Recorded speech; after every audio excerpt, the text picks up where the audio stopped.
अमित जी, ये तीन चार बड़ी बातें कार्तिकेय सिंह ने सवाल के तौर पर कही हैं कि अगर देश में कोई और प्रधानमंत्री होते तो क्या G20 कार्यक्रम नहीं होता। अब G20 कार्यक्रम के पीछे राजनीतिक शक्ति दिखाने की कोशिश की है प्रधानमंत्री ने, ये सीधे तौर पर विपक्ष कह रहा है। आप नेता विपक्ष को नहीं बुलाते कार्यक्रम में, ये किस तरह का आयोजन है जिसमें विषम शक्तियां आ रही हैं, लेकिन देश के ही जो सियासतदान हैं, देश में पक्ष और विपक्ष के चेहरे हैं, आप उन्हीं को साथ लेकर नहीं चल रहे। आशीष जी, जो G20 का डिनर हुआ था वो महामहिम जी ने उनका इनविटेशन सबको भेजा था और उनमें निश्चित तौर पे ये कांग्रेस को झूठ बोलने की आदत है। हर मंच से ये सिर्फ झूठ बोलते हैं, तो निश्चित तौर पे नेता प्रतिपक्ष को भी गया था, लेकिन उनमें से कर्नाटक के चीफ मिनिस्टर, नेता प्रतिपक्ष, छत्तीसगढ़ के चीफ मिनिस्टर और राजस्थान के चीफ मिनिस्टर ने जाना उचित नहीं समझा, क्योंकि उन्होंने पार्टी को सर्वोपरि रखा, भारत को नहीं। तो ये उनका चेहरा दिखाता है। और देखिए, ऑन स्क्रीन कार्तिकेय जी ने कैसे झूठ बोला कि प्रधानमंत्री जी ने कहा कि सनातन पे आप मुंह तोड़ जवाब दीजिए, बल्कि प्रधानमंत्री जी ने ये कहा था कि सनातन धर्म पे या किसी भी चीज पे कोई भी बहसबाजी में किसी के साथ नहीं उलझना है, आपको इससे परहेज करना है। और किस तरीके से ऑन स्क्रीन आपके कांग्रेस के नेता झूठ बोलते हैं। देखिए, मैं इन सब नकारात्मक चीजों में नहीं जाऊंगा।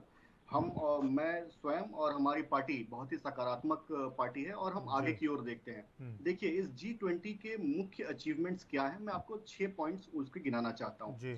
पहला, ज्वाइंट डिक्लेरेशन। पहले कहा जाता था कि इस G20 समिट में कोई आएगा ही नहीं, फिर उसके बाद जब सब आने लग गए तो कहा जाने लगा कि लोग एक साथ बैठेंगे नहीं। जब सबने बैठकर चर्चा करी और एक ज्वाइंट डिक्लेरेशन आया तो कहने लगा ज्वाइंट डिक्लेरेशन नहीं आ पाएगा। तो ज्वाइंट डिक्लेरेशन भी आया, 37 पेज, 82 पैराग्राफ और 200 घंटे का अथक नेगोशिएशन। इसे कहते हैं समय का पल पल और शरीर का कण कण देश के लिए समर्पित कर देना। तो आशीष जी, हम ऐसे कर्मठ लोग हैं। दूसरी बात, आप देखिए, इसी समिट में रशिया भी था और इसी जो डिक्लेरेशन है इसमें यूक्रेन की भी बात की गई। और यूक्रेन की बात कहते हुए ये हमने कहा कि comprehensive, just and durable peace in Ukraine की बात की हमने इस पूरे डिक्लेरेशन में। उसके बाद आप आज ये कहते हुए भी हमने रशिया को ये कहा, हमने इंटीग्रिटी, टेरिटरी इंटीग्रिटी की बात की और ये हमने कहा कि restrain from use of forces seeking to territory acquisition, हमने टेरिटरी एक्विजिशन की भी बात की। उसके बाद हमने चाइना भी इस समिट में था और चाइना का बेल्ट एंड रोड का जो इनिशिएटिव है उसको उसको एक ऑल्टरनेट देने के लिए हमने इंडिया, मिडिल ईस्ट और यूरोप का इंफ्रास्ट्रक्चर कॉरिडोर बनाने की बात की, जो कि रेल और पोर्ट के माध्यम से जिसका विस्तार होगा। और ये जो चाइना का जो डेड ट्रैप है, जो बेल्ट एंड रोड जो उनका प्रोजेक्ट है वो एक डेड ट्रैप है, उसके समानांतर हमने अपने इस प्रोजेक्ट को बनाया। उसके बाद हमने अफ्रीकन यूनियन को इसमें शामिल करने की बात की और वो हुआ भी, जिसमें 55 देश आते हैं। तो ये एक बहुत बड़ा अचीवमेंट है। उसके बाद हम तो आज सोलर एनर्जी के लिए ग्लोबल लीडर माने ही जाते हैं। हमने ग्लोबल बायोफ्यूल अलायंस बनाने की बात की, जिसमें इथेनॉल ब्लेंडिंग और ग्लोबल लेवल पर 20% करने की बात हुई। जो हमारा जो लक्ष्य है, जीरो एमिशन का जो टारगेट है और ग्रीन क्रेडिट का जो टारगेट है उसको अचीव करने की बात हुई।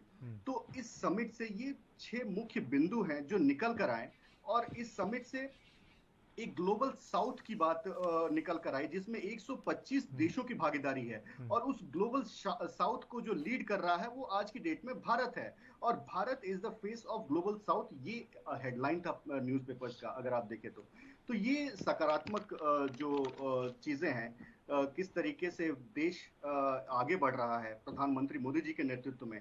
वहीं दूसरी तरफ आप कांग्रेस की नकारात्मक राजनीति देखेंगे तो उन्होंने क्या किया, एक 30 सेकंड का वो बारिश का वीडियो, जो बारिश हुआ था और थोड़ा सा जो जल जमा हुआ था उसका एक वीडियो बनाकर भेजा, जिसका खंडन एजेंसियों ने तुरंत कर दिया और बताया कि ये किस तरीके से कांग्रेस पार्टी फेक न्यूज फैलाने का काम कर रही है। और उसको, और यही नहीं, प्रियंका गांधी जब राजस्थान गई तो उसी फेक न्यूज को वो वहां भी बढ़ाने का काम कर रही हैं। तो किस तरीके से राहुल गांधी के नेतृत्व में, चाहे वो प्रियंका गांधी हो या कांग्रेस पार्टी के अन्य लीडर हों, वो एक झूठ की फैक्ट्री चला रहे हैं और देश को भ्रम में डालने की कोशिश कर रहे हैं। मैंने आपको बताया, देखिए किस तरीके, अगर देखिए एक कहावत है कि पी ना पाए तो ढरका दें, कि अगर आपको पानी पीने के लिए नहीं मिल रहा है तो उसको गिरा दीजिए। विघ्न संतोषी एक और मुहावरा है। तो ये कांग्रेस पार्टी के लिए बिल्कुल फिट बैठता है, चाहे कितना भी सफल हो जाए कोई भी कार्यक्रम। कुछ लोग ऐसे होते हैं जो हर उस कार्यक्रम में विघ्न देखेंगे, हर उस कार्यक्रम में देखेंगे कि कहां पे गलती है और कैसे इस चीज को फ्लॉप साबित किया जाए। तो ये कांग्रेस पार्टी का आज का रवैया है। और जब जब ये पूरा का पूरा जी समिट, 10 सेकंड दीजिएगा आशीष जी, पूरा का पूरा ये जब जी समिट चल रहा था G20 का, तो राहुल गांधी विदेश में थे और राहुल गांधी विदेश में जाकर क्या कह रहे थे कि चाइना जैसा तो देश है ही नहीं, अगर दुनिया में कहीं जन्नत है तो वो चाइना में है। चाइना का बेल्ट और रोड इनिशिएटिव, जो हम सब जानते हैं कि ये एक डेड ट्रैप है और किस तरीके से चाइना इसे यूज करता है देशों को मैनिपुलेट करने के लिए, देशों को अपना गुलाम बनाने के लिए, और उसका वो इतना गुणगान, इतना बखान करते हैं वहां पे जाके। और चाइना और ये सब कहते हुए वो देश को नीचा दिखाने का एक भी पल नहीं छोड़ते हैं। तो ये सारी चीजें, नकारात्मकता की जो बात है वो कांग्रेस पार्टी की पहचान आज बन गई है। तिवारी जी जवाब दे दीजिए। देखिए, कांग्रेस पार्टी का काम है, जैसा कि मैंने पहले भी कहा, झूठ बोलना, सुबह शाम झूठ बोलना, दिन रात झूठ बोलना, हर मंच से झूठ बोलना। और ये वही काम कार्तिकेय जी आज यहाँ से कर रहे हैं, इसमें मुझे कोई हैरानी नहीं है।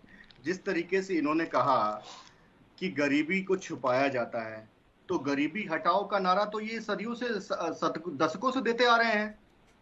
तो उस गरीबी हटाओ के नारे पे इन्होंने ये बस मुझे तीन काम बता दे जो इन्होंने गरीबी हटाओ पर जो नारा देते थे उस पे इन्होंने 3 काम जो किया होगा कांग्रेस पार्टी में आज तक, वो गिनाने मैं मान जाऊंगा कांग्रेस पार्टी के प्रवक्ता को। दूसरी बात, गरीबी इसी सरकार के कार्यकाल के 9.5 साल के कार्यकाल में 13.5 करोड़ लोग गरीबी से बाहर आए हैं और इससे कहीं ज्यादा लोग गरीबी के विभिन्न आयामों से बाहर आए हैं। ये शायद पता नहीं है कार्तिकेय जी को, इनको जाके अपने थोड़ा ज्ञान वृद्धि कर लेनी चाहिए। और जो ये बात कर रहे थे चाइना की, कांग्रेस पार्टी एक पहली पार्टी है जो चाइना के कम्युनिस्ट पार्टी के साथ डील करती है। जो मैं अभी तस्वीर आपको दिखा रहा था वो उसी डील की तस्वीर थी, जिसका कांग्रेस पार्टी का आज तक कोई खंडन नहीं आया। इन्होंने चंदा लिया कम्युनिस्ट पार्टी से 1 करोड़ 37-38 लाख का, उस चंदे का ब्यौरा नहीं आया आज तक। ये किस चीज की बात कर रहे हैं। और देखिए, जहां तक मैं बात चर्चा में निकल कर आया कि इससे पहले कोई कार्यक्रम हुआ था या नहीं हुआ था, तो कांग्रेस को भी एक ऐसा कार्यक्रम करने का मौका मिला था। हमें याद होगा कॉमनवेल्थ गेम्स जब इंडिया में होने जा रहे थे, एक बहुत अच्छा मौका था देश के सामने, एक देश का एक सम्मान बढ़ाने का। लेकिन उस कॉमनवेल्थ गेम से हमें याद क्या आता है? सुरेश कलमाड़ी, 50,000 करोड़ का घोटाला। तो जब इन्हें मौका मिला तो इन्होंने घोटाला किया, जब हमें मौका मिला तो हमने देश का सम्मान ऊंचा किया। तो ये फर्क है, बुनियादी फर्क है कांग्रेस और भारतीय जनता पार्टी के काम में। दूसरी बात, आप देखिए किस तरीके से राहुल गांधी विदेश की धरती से देश की संस्थाओं का अपमान करते हैं, देश की संविधान का अपमान करते हैं और कहते हैं कि देश का नाम बदला जा रहा है। देश के संविधान में लिखा गया है कि इंडिया दैट इज भारत, और वो कहते हैं कि देश का नाम बदला जा रहा है। हैरानी होती है मुझे उनके विचार पे, उनके चित्त पे, कि वो क्या सोचते हैं। उनके जो भी उनको सलाह देते होंगे सलाहकार, वो क्या सोचकर वो सलाह देते हैं। और उसी तरह वो हिंदुत्व को नीचा दिखाने का काम करते हैं। वो सनातन धर्म का जो संहार करने की बात हुई उनके गठबंधन के एक लीडर से, उसका वो कोई खंडन नहीं करते हैं। मतलब राहुल गांधी की मोहब्बत की दुकान से ये मौन समर्थन है कि आप इस देश के 80% जनता का आप नरसंहार करें, इसका मौन समर्थन है। आज कार्तिकेय जी को इसका जवाब देना पड़ेगा। और वहीं दूसरी तरफ जब ब्रिटिश के प्रधानमंत्री इंडिया आते हैं तो वो किस तरीके से मंदिर का दर्शन करते हैं, उनकी वेशभूषा देखिए, उनकी बातचीत देखिए, किस तरीके से वो कहते हैं कि मुझे गर्व है हिंदू होने पे, किस तरीके से वो कहते हैं कि मैं बहुत ही भारतीय संस्कृति पे, हिंदू संस्कृति पे, सनातन धर्म पे उन्हें कितना गर्व है। और वहीं दूसरी तरफ राहुल गांधी हैं। तो चाणक्य की बात मुझे याद आती है। शायद गुरु चाणक्य ने ये ऐसे ही नहीं कह दिया होगा कि एक विदेशी माता का पुत्र कभी भी देशभक्त नहीं हो सकता। तो ये उनकी विचार से, उनके हाव भाव से, उनके कथनी करनी से सबसे साफ नजर आता है। ठीक है, कार्तिकेय सिंह कुछ कहना चाह रहे हैं, उसके बाद आनंद जी के पास भी जाना है। कार्तिकेय सिंह जल्दी से। देखिए, फर्जी देशभक्तों, फर्जी राष्ट्रभक्तों से इससे घटिया बात न सुनने की हम अपेक्षा करते हैं, ना हम इससे ज्यादा उम्मीद कर सकते हैं। इनसे सुना जा सकता है जो उन्होंने अभी बोला है कि भाई अरे आप जवाब दीजिए ना, आप जवाब दीजिए। सुन लो। आपके पास जवाब है तो दीजिए। आपने कॉमनवेल्थ गेम्स में क्या किया था? घोटाला किया था कि नहीं किया था? सुरेश कलमाड़ी जेल में है या नहीं है? 50,000 करोड़ का वो घोटाला था।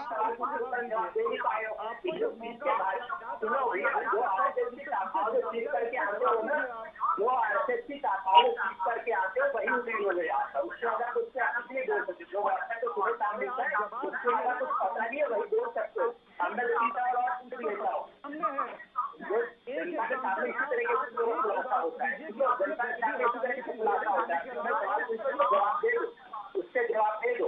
भारत के संविधान में नागरिकता देने का जो प्रावधान है उसको पढ़ लेना, ताकि ये घटिया बातें दोबारा नहीं करोगे। अब सुन लो गरीबी के ऊपर यूएनडीपी सुनो भैया, सुनो। क्यों परेशान हो गए हो? क्यों परेशान हो गए हो? क्यों परेशान हो गए हो? क्यों परेशान हो गए हो? आशीष जी, आपने गरीबी हटाओ का नारा दिया। एक काम बताइए, आपने गरीबी हटाई जो है वो देशभक्त। ठीक है, मैं जवाब ले लेता हूँ। अमित जी जल्दी से। हेमंत बिस्व शर्मा ने जो बोला था गांधी जी के बारे में, तो वरुण गांधी, मेनका गांधी ये बता दें। ठीक है, अमित जी। देखिए आशीष जी, जब जब कांग्रेस को ऐसा मौका मिला है कि वो देश के लिए कुछ काम करे, उसने हमेशा घोटाले करने का काम किया है और देश को शर्मसार करने का काम किया है। और जब हमें मौका मिला तो हम देश का झंडा सबसे ऊंचा कैसे रहे, उसके लिए हमने अपने समय का पल पल और शरीर का कण कण लगाने का काम किया है। तो ये फर्क है, बुनियादी फर्क है हमारे में और कांग्रेस पार्टी में। और देखिए, जहां तक इस समिट का बात है, इस समिट की सफलता की चर्चा हर दुनिया का हर अखबार कर रहा है, हर मीडिया हाउस कर रहा है और हर नेता यहाँ से उस चर्चा को करके गए हैं। और उसी का फलस्वरूप है कि जो कंसेंसस बना है, जो ज्वाइंट कंसेंसस बना है, और वो भी 100% बना है, जिसकी चर्चा अभी आनंद जी भी कर रहे थे। तो 100% कंसेंसस ऐसे ही नहीं बनता। उसके लिए उसके पीछे बहुत काम करना पड़ता है और उसके पीछे बहुत कूटनीतिक बातें भी होती रहती हैं पर्दे के पीछे। तो ये सारी चीजें जब उपलब्धियां निकल कर आती हैं तो निश्चित तौर पे कुछ लोग जो हैं उसका विरोध करेंगे, वो करते रहें, हमें उससे कोई मतलब नहीं है। हमने जो प्रमुख मुद्दे मैंने आपको शुरुआत में गिनाया, जैसे ज्वाइंट कंसेंसस की बात हुई, ये रशिया और यूक्रेन के मुद्दे पर बात हुई, टेरिटरी इंटीग्रिटी की बात हुई, इंडिया, मिडिल ईस्ट और यूरोप के लिए एक इंफ्रास्ट्रक्चर कॉरिडोर की बात हुई, इंक्लूजन ऑफ अफ्रीकन यूनियन की बात हुई और ग्लोबल बायोफ्यूल अलायंस की बात हुई। और इसके माध्यम से एक ग्लोबल साउथ जो इस पूरे समिट से निकल कर आया और उसका जो चेहरा बन रहा है भारत, हम उस भविष्य की ओर देख रहे हैं। बिल्कुल भविष्य की ओर देख रहे हैं। वक्त का अभाव है, फिलहाल चर्चा को मुझे यहीं विराम देना होगा। जुड़ने के लिए आप सभी मेहमानों का बहुत बहुत शुक्रिया।